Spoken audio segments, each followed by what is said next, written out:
Tengan un muy buen día, alumnos. Empezamos nuestra cuarta semana de actividades académicas. Y recordemos de que en nuestro país aún el estado de emergencia se mantiene debido a que sigue creciendo el número de infectados a causa del COVID-19. Y para que esto acabe pronto, nosotros tenemos que ser conscientes y de no salir de nuestras casas. Sin nada más que decirles acerca del COVID-19, vamos a empezar nuestro tema de la semana 4. Pero en sí lo que vamos a ver en esta semana 4 va a ser un repaso de los temas que ya hemos visto. ¿Qué temas hemos visto? En la semana 1, ¿qué fue lo que vimos? La comunicación, ¿cierto? Entonces, a ver, recordemos qué era la comunicación. Cuando nosotros hablábamos de la comunicación decíamos de que era un proceso cíclico, ¿cierto? Entre un emisor y un receptor, que para hablar de una comunicación se necesitaban dos o más individuos. Es por ello de que tenemos a un emisor y a un receptor. ¿Quién es el emisor? El emisor va a ser la persona que va a elaborar y enviar el mensaje, lo va a codificar, ¿cierto? Mientras que el receptor va a ser la persona que va a recepcionar ese mensaje y lo va a decodificar, lo va a procesar esa información para nuevamente enviar otro mensaje hacia el emisor, que ahora cambiarían de papeles y sería el receptor. Es por eso que también decimos que es un proceso cíclico, porque va de ida y vuelta. Y por lo tanto, si va de ida y vuelta, hay un cambio de roles entre emisor y receptor. Pero para que el emisor se comunique con su receptor, tiene que tener un código.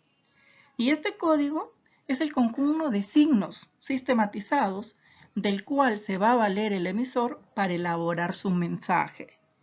Nosotros ya sabemos que los seres humanos se comunican a través de nuestro idioma o de nuestra lengua, por lo tanto ya sea de manera oral o escrita, pero también nos comunicamos con signos, con figuras, con colores. Entonces todo eso viene a ser el código, ese conjunto de signos sistematizados del cual el emisor va a valerse para elaborar y comunicar algo. Y con eso va a elaborar su mensaje, que el mensaje viene a ser todo lo que desea transmitir o comunicar el emisor hacia un receptor. Pero este mensaje se va a tener que enviar por un canal. Y el canal va a venir a ser el medio virtual o físico por donde se envíe el mensaje, es decir, la información que desea transmitir del emisor hacia el receptor. Pero este proceso comunicativo se va a dar dentro de un contexto, es decir, el lugar donde se va a encontrar el emisor y el receptor para tener este acto o proceso comunicativo. Pero también tenemos al referente, pues, y el referente va a ser el tema o el asunto del por qué se da el proceso comunicativo. Veamos un ejemplo para entender bien los elementos de la comunicación. A ver, este ejemplo que vemos aquí yo se lo dejé como actividad de extensión domiciliaria y en donde he visto de que muchos han fallado al reconocer algunos elementos de la comunicación. Démosle lectura, dice. Alumna Patty solo mire su examen, dijo el profesor Jonathan, mientras se desarrolla una evaluación mensual del triunfo. Muy bien. ¿Quién es el que envía la información? Que vendría a ser el emisor, pues es, ¿quién? El profesor Jonathan. ¿Quién está recibiendo ese mensaje que viene a ser el receptor? Vendría a ser la alumna Patty. ¿Cuál es el canal? Es decir, es el medio por donde se está enviando el mensaje. Pues son las ondas sonoras, ¿cierto? Porque es un lenguaje oral. ¿Cuál es el mensaje? Mire su examen, ¿cierto? Eso es lo que le está diciendo, mire su examen, lo que le está transmitiendo. El código es lingüístico. ¿Por qué? Porque está utilizando nuestra lengua, pues es un código lingüístico. El contexto es el colegio El Triunfo, como lo está mencionando ahí. Pero es aquí en donde el referente, donde muchos de ustedes han fallado. Y yo les decía de que el referente era el motivo o el por qué se da el proceso comunicativo. Entonces, ¿por qué el profesor Jonathan a la alumna Patty le dice, mire su examen, mientras se desarrolla una evaluación mensual? ¿Qué quiere decir? ¿Qué estaba haciendo la alumna Patty para que el profesor Jonathan le diga eso? ¿Cierto? estaría haciendo una copia o estaría distraída. Por eso es que le pongo la copia o la distracción de Patty, que vendría a ser aquí el referente del por qué se dio este acto o proceso comunicativo. Es así de fácil y de sencillo como debió de haberse trabajado, pero en la gran mayoría de ustedes habían fallado en el referente. Espero que ahora les haya quedado claro. Continuamos. Después hemos visto lo que es la sílaba, ¿cierto? Cuando nosotros veíamos la sílaba, ya les decía de que estaba formada por más de un elemento y contiene por lo menos uno vocálico. Si nosotros observamos la imagen que está ahí, vemos de que hemos separado árbol, camiseta, asado, ahí y afán en sílabas. Y si observamos, pues se cumple lo que nos dice, ¿no?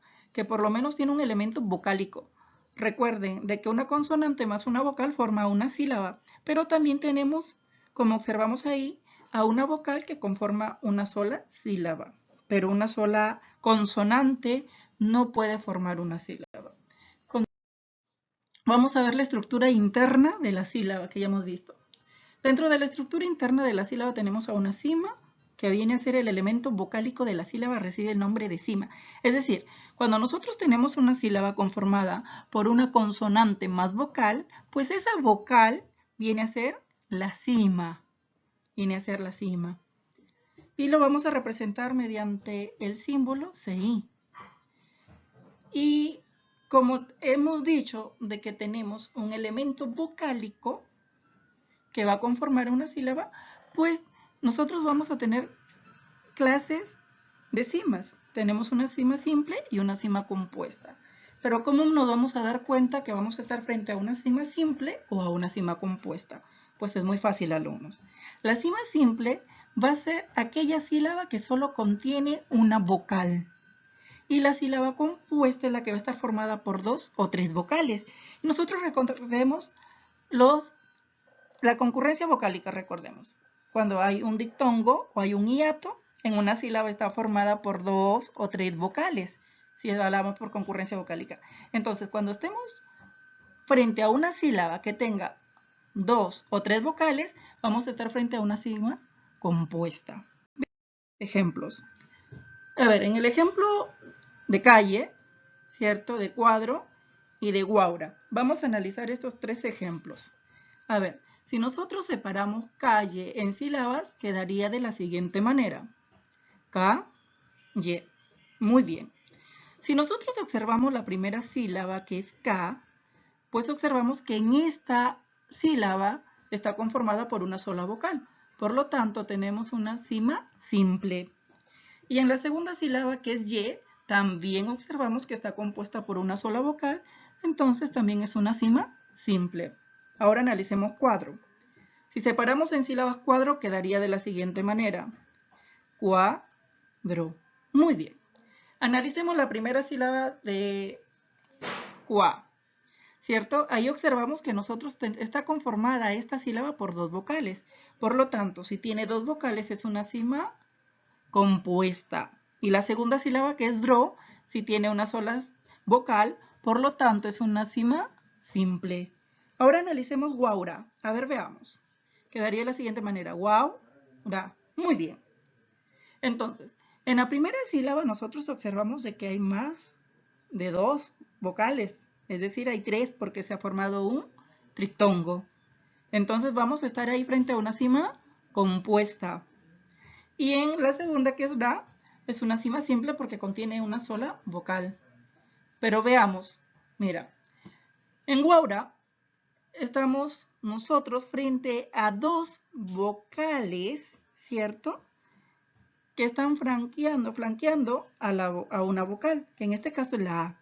Entonces, a la vocal A la vamos a conocer como núcleo o vocal silábica. ¿Por qué? Porque a la vocal que tenga la mayor intensidad dentro de la sílaba se le va a conocer como vocal o núcleo silábico. Mientras las que tengan menos intensidad dentro de la sílaba, que en este caso son la U, es un satélite, se le va a conocer como un satélite o marginal. Es decir, como satélites o marginales.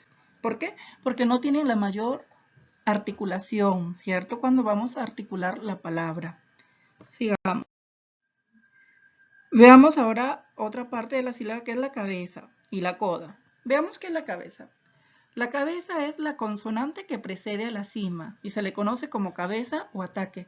Es decir, a esa consonante que acompaña a la vocal en la sílaba se le va a conocer como cabeza o ataque. Y la coda viene a ser la consonante que siguen a la cima, se denomina coda. Es decir, a las consonantes que vengan después de la vocal en una sílaba se le va a conocer como coda. Pero nosotros vamos a recordar que cuando la cima tiene coda decimos que es cerrada o trabada. Pero también nosotros tenemos sílabas que no tienen coda, es decir, que no van a terminar en consonante. Y por lo tanto, cuando no terminan en consonante, vamos a decir que no existe coda, ¿cierto? Y decimos que la sílaba es abierta. Muy fácil. Si es cerrada o trabada, cuando la sílaba termina en consonante. Y cuando es abierta, cuando termina en vocal. Así de simple y de sencillo. Continuamos. Veamos los siguientes ejemplos. Cárcel y carreta. A ver, si separamos cárcel en sílabas, quedaría de la siguiente manera. Cel. Muy bien. Analicemos la primera sílaba que es car. Observamos de que está compuesta, ¿cierto?, por dos consonantes y una vocal. Por lo tanto, tenemos una consonante que está antecediendo a la vocal. Por lo tanto, vendría a ser una cabeza. Y tenemos una vocal que viene a ser la cima y tenemos otra consonante después de la vocal que vendría a ser la coda, ¿cierto? Entonces, ¿cómo quedaría el análisis de esa primera sílaba? Quedaría con cabeza, cima y coda. Veamos la siguiente sílaba, que es cel. También observamos la misma situación, la misma estructura. Vemos que tiene una cabeza, una cima y una coda, y quedaría de la misma manera en el análisis. Ahora analicemos, veamos, pero observemos de que la primera sílaba en car y la segunda en cel están terminando en consonantes. Por lo tanto, si terminan en consonantes, estamos frente a sílabas cerradas o trabadas. Veamos ahora la palabra carreta. Si la separamos en sílabas, quedaría de la siguiente manera. Ca-re-ta. Muy bien. Entonces analicemos la primera sílaba, que viene a tener en su estructura una cima y una cabeza, ¿cierto? Muy bien. La segunda también vendría a tener una cabeza y una cima. Y la tercera también tiene la misma estructura de una cabeza y una cima.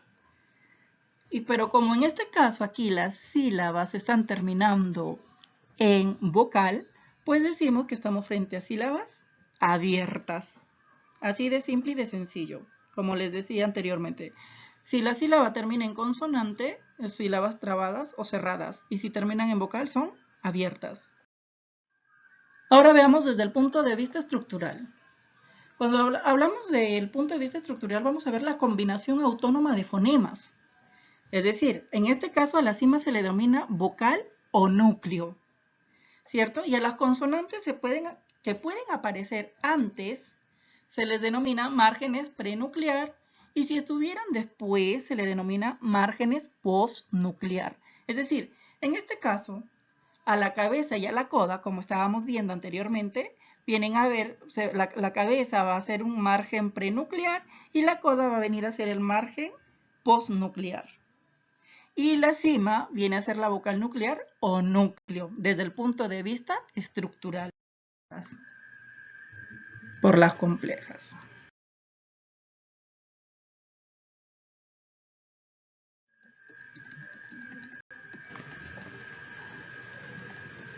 Continuemos.